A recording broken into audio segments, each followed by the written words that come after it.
All right, hello, my name is Eliza Kenyon, and at some point during this speech, I'll be telling that everyone in this room that no one is a good person. But before I get to that, I'm going to talk a little bit about my ISM journey this year, and I'm going to start by talking about myself. So I'm a senior and ISM 2 student. Last year I studied international relations, and I had a really great time and learned a lot, so I decided to come back this year but study something different. I have a twin sister named Morgan. I play the euphonium in the Frisco High School band, and I love to read and listen to music. And in case you can't tell us apart, I'm on the right. So, skipping over ahead. All right, so my topic of study this year is psychology, which is the science of mind and behavior. And really quick, the difference between psychology and psychiatry is that psychologists have a PhD while psychiatrists have a medical degree, and psychologists can't prescribe medication and focus more on therapy than psychiatrists, who mostly just sit with a patient for about 15 minutes and then give them medication. And so I'm more interested in psychology because I'm more interested in research, and that's a bigger field than psychology.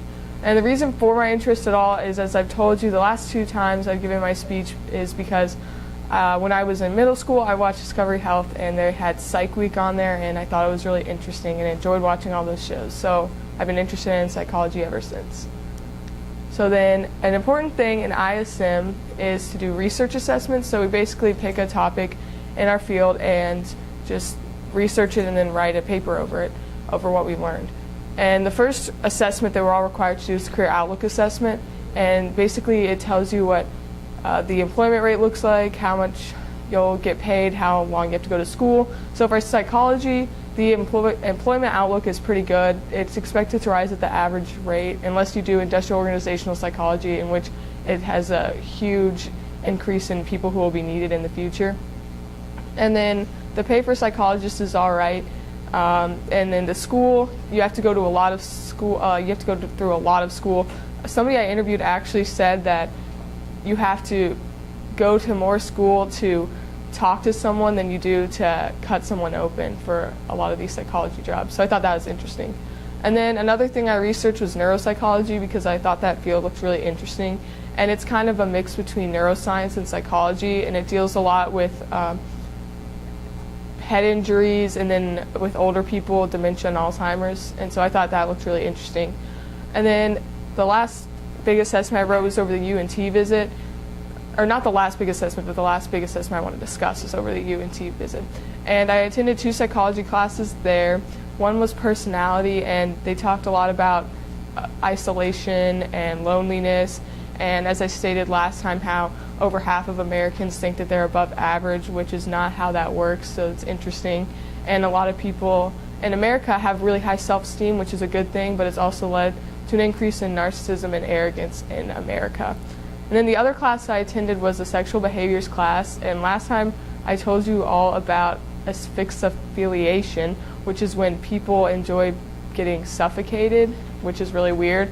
So this time I decided to share another weird thing I learned about in the sexual behaviors class, and you'll probably be able to tell what it is based on the name, but some people suffer from zoophilia, which is when they enjoy doing inappropriate things with animals. And this mostly happens on farms, but according to the person who was speaking, they've seen an increase in people doing inappropriate things with their household pets. So that's something disturbing for you guys to think about.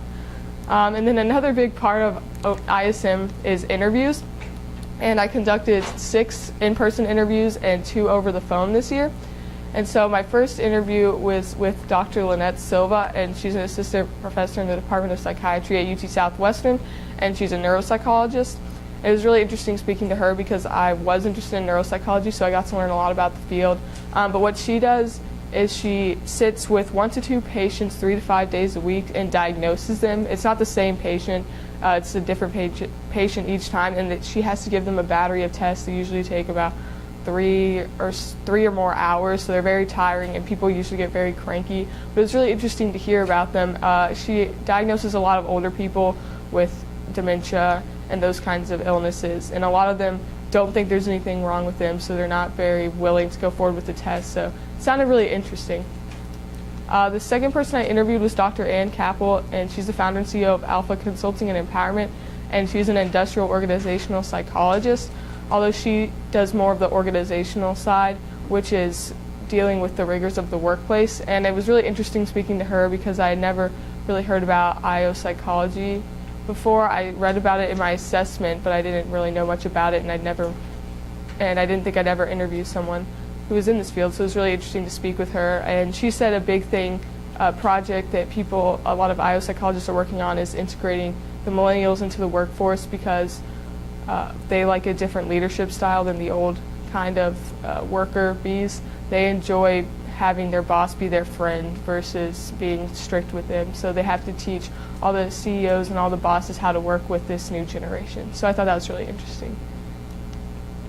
The third person I interviewed was Dr. Ken Johnson, and he was Coach Goff's professor at Amberton, actually. So that's how I got his connection. And he's still a professor at Amberton, and he also has a private practice that he works at part-time that works with sex offenders. And he also has done a ton of different jobs over his lifetime. He's done adult probation. He's worked with drug mistreatment. He's been a marriage counselor. So it was really interesting speaking to him because I got to hear about a lot of different fields in psychology. And something interesting that I heard from him was I asked him if they knew what the cause of being sex offenders is, like what causes you to be a sex offender. And he says there's currently no known cause. There is like a big increase in people who've been abused also abusing people, but they can't say that's a cause because not all people who are abused as children abuse in turn. So I thought it was really interesting to speak with him. The fourth person I interviewed was Dr. Shannon Taylor. I don't know if any of you know her son. Apparently her son is like a Frisco ISD student named Donovan Taylor. Oh, I know him. Yeah, so I didn't know him, but she told me all about him. But she's a clinical neuropsychologist, and she works mostly with kids and diagnosing different disorders with them and coming up with a treatment plan. And she also runs a lot of different tests on kids, like IQ tests, emotional tests, behavior tests, visual spatial tests, just a ton of different tests to see if there's anything wrong with them or what she could do to help them. So it was interesting speaking to her too because I got to hear about neuropsychology with youth this time. And the fifth person I interviewed was Dr. Michael Barnett, and he's a lecturer in the psychology department at UNT, and he was the person whose 2 classes I attended, and he does neuropsychology as well. So I actually got 3 neuropsychologists, which was really cool. He was really interesting to speak to because he does a lot of research, and he used to work at a private practice as well, but he just stopped doing that this year so he could focus more on his professor job and his research. And an interesting thing he told me was that when it comes to psychology, a lot of the experiments that they carry out prove things that are common sense. So they did a study that proved that when you're honest, humor is more funny, or when you're honest, you're more humorous or something. So I thought that was really interesting as well. And the sixth person I interviewed, the last person I interviewed in person was Dr. Christina Weiss, and she works at the Momentous Institute in Dallas. And that institute offers a lot of programs to youth who need help, who need therapy, and it also just does programs to help kids who are not as fortunate. And she does some clinical work, but she also does research. But the research she does is not the kind of research I was expecting, because what she researches is the effectiveness of the programs that the Momentous Institute puts out there. So while it was really interesting speaking with her, she didn't do exactly the kind of research I was interested in. And then I interviewed 2 people over the phone. I interviewed Dr. Kennard from UT Southwestern, and she works with depressed teens, and she does a lot of research and studies on ways to help depressed teens. And I actually thought that job sounded depressing itself, but she said it's really rewarding because you get to help all those people. And then I also spoke to Dr. Latson.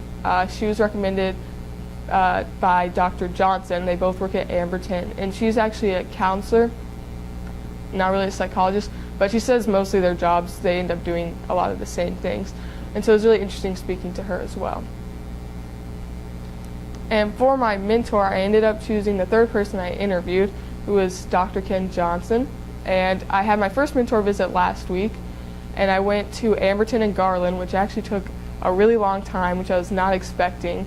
And my mom made me take my grandma because she was afraid of me driving there by myself. So that was interesting as well. But it was really fun. I got to speak to him about what kind of mentor visits we'll have in the future and my product ideas, and just what I'll be able to do in the program this year. And basically, I'm going to get to attend some of his classes. So not next week, but the week after, because they have a midterm next week. I'm going to attend a class he teaches that has to do with personality disorders. And I thought that'd be really interesting because it's something I want to learn more about. And then also, I might get to visit his private practice.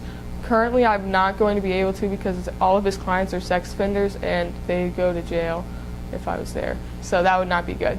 But if he gets any other clients, like families or kids or just single people who are nonviolent, then I might get to go visit, which I thought would be really interesting. So I'm really glad I chose him as my mentor, and hopefully I'll have some really cool stories to share later on in the year after I've had more mentor visits. Now we get to go to the part where I tell you all about how everyone in here is not a good person, which should be interesting, but I just want to talk about my original work first and how I came up with my idea for it, and then I'll tell you what it is. But one day I was just kind of on the internet trying to think of an original work idea, searching around, but then I ended up on Reddit, and something inspired me. It gave me this idea that nobody's technically a good or a bad person because everything we do is based on what we could gain or lose. And then if emotion plays into that as well, because if you're thinking you volunteer and you don't gain anything from that, that's not true, because you gain an emotional sense of well-being and you're happy because you helped people. Or also some people do volunteer because it's required for school, but I'll get to that later. So basically I thought that good equated with gain and bad equated with loss.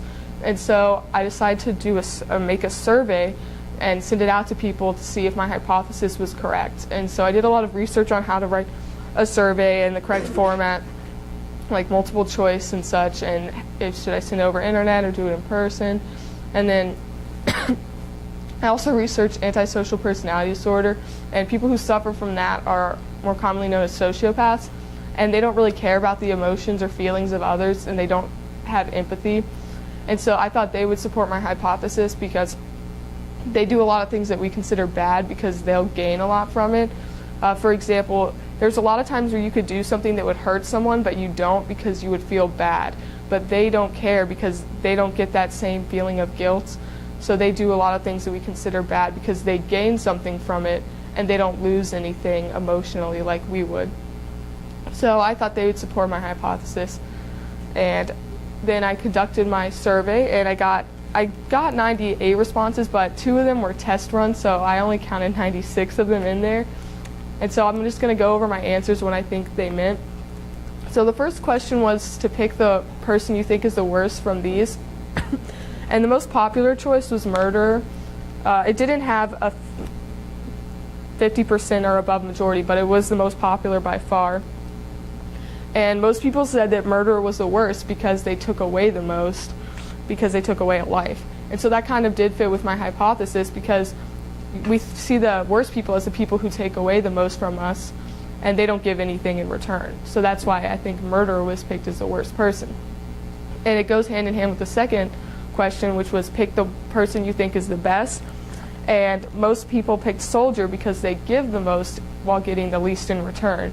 So I thought that kind of helped cement my hypothesis that good goes with gain and bad goes with loss. And another funny thing I wanted to know was that a lot of people were in the best person category said, I can't pick someone based on a title. But a ton of people, no one said that for the worst person category based on a title. A couple people said that they needed to know the story, but I thought it was interesting that more people were willing to judge a bad person than a good person. So that was something to note as well. And then my third question had to do with volunteer work. And most people actually did say that it was because they sincerely wanted to help others, but then when they gave their explanation, they said they wanted to help others because it made them feel better or it helped the community. So in a way, there's a gain there too. This was the only question that I thought kind of went against my hypothesis a bit, because it seemed like people really did just want to help others. But one person on the survey actually did say that they've never done volunteer work, nor will they ever. So I thought that was interesting as well. My next question was really interesting too. It's when you're angry with someone, do you lash out at him or her physically or verbally? And if so, explain why. And if you don't, explain what stops you and why it stops you. So More people said that they don't lash out at people, but some people do say they lash out verbally.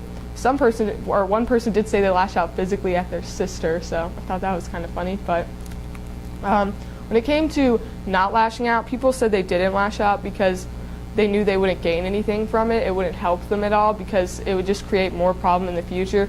So those people saw lashing out as losing more than they could gain because it's going to create problems in the future. And the people who did say that they lashed out said they did it because it made them feel better. And one person says the only way to let someone know how angry you are. And so I thought that was interesting because their reasoning also supported my hypothesis because they thought they gained more from lashing out than not because they got to feel better. They got to let other people know that they were upset. So I thought that was interesting. My second to last question was, if killing animals for food was made illegal, which in turn would make eating them illegal, would you continue to eat meat anyway? And most people said no. And I thought that was interesting because is anyone in here a vegetarian? So no. But still over half of people said they would stop if it was made illegal, which shows how much society and the laws play a part in what we perceive as good and bad. Because none of us think eating meat is bad now, but if it was made illegal, most people wouldn't do it, not because it's seen as bad, but because they would potentially go to jail or get in trouble with the law. And so in that case, eating meat would get you less than not eating meat, because if you ate it, you'd be happier because meat tastes pretty good and it's healthy in some instances. But in the long run, they could end up going to jail, which is definitely worse than being a vegetarian. So I thought that was interesting, the gains and losses there. And then the next question was, if it were legal to steal, would you still pay for items? And most people actually said yes, so that was a little bit surprising, but then I realized it might have to do with the fact that if you didn't pay for items, that our society would probably fall apart, which is a lot worse than paying for things in some cases.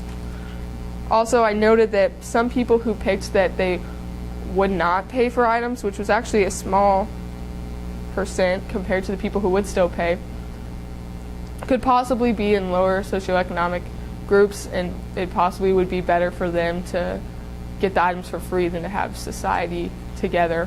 But I guess it depends on the person, and I didn't ask for anybody's analysis over these questions, so I can't say for sure. And then I also did an age thing. It's not on here, to see what the ages of most people were, and I had a pretty good array of ages. Actually, the biggest age group was 16 to 18, so thanks to the ISM students, I got a lot of answers. But I also had a lot of people in different age groups as well, and even had a couple people in the 60-plus category. And then I actually had a lot more people that were female than male take this, but I don't know if that really matters, I said. And then what I concluded from this study, after writing my paper and looking through my results and reading about antisocial personality disorder, is that my hypothesis is strongly supported, but I wouldn't say it's completely proved, because I think if an outside observer saw the results, they wouldn't be able to say, they wouldn't get like a clear winner away from this, and I was able to, because I knew what I was looking for and I worded the questions exactly how I wanted them to be. But I think if I wanted to completely prove my hypothesis, I'd either have to word some of my questions differently or ask completely different questions, or I might need to interview people in person. So that's something to think about for the future. And so I'm going to end with my quote by Ray Bradbury, and it's, "Insanity is relative. It depends on who has who locked in what cage." And I like this quote not only because it talks about sanity, which relates to my topic this year, but also because it's talking about perspective, and everything you do, you might think it comes off as one way, but you have to look at it from everybody else's perspective to see what you really look like in their eyes. And so I like this because also it kind of reminds me of 1984 as well, to anybody who's read this, the insanity is relative. But I just think it's a really good quote because it's all about perspective, which is something that's important to have in life, and especially as a psychologist. So thank you for listening to my speech, and if you have any questions, please feel free to ask them.